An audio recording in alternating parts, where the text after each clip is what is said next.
নমস্কার বন্ধুরা, আজকে একটা নতুন ভিডিও নিয়ে চলে এসেছি।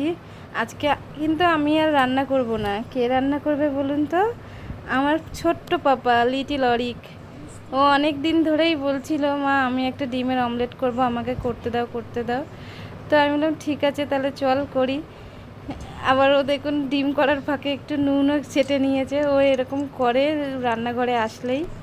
আর ও এত গুছিয়ে কাজটা করেছে না, আমি মানে ভাবতেই পারছি না যে ও প্রথমবার এত সুন্দর গুছিয়ে কাজ করবে। আমিও মনে হয় ছোটোবেলায় এরকম গুছিয়ে কাজ করতে পারতাম না।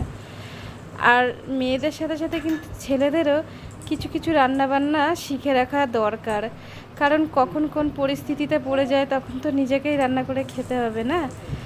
তাই জন্য আমি বললাম পাপা তাহলে এবার দিয়ে মাঝে মাঝে তুমিও কিছু কিছু করবে ছোট্ট ছোট্ট রান্না। ও তো খুব খুশি, বলছে ঠিক আছে। তারপরে ও ডিমের অমলেটটা করে নিজে নিজেই ভাত খেতে বসেছে। আমি ভাতটা গুছিয়ে দিয়েছিলাম আর সবাইকেই ওই ডিম থেকে একটু একটু করে আমাদের কিন্তু দিয়েছিল। আর ডিমটা সত্যিই খুব সুন্দর হয়েছিল।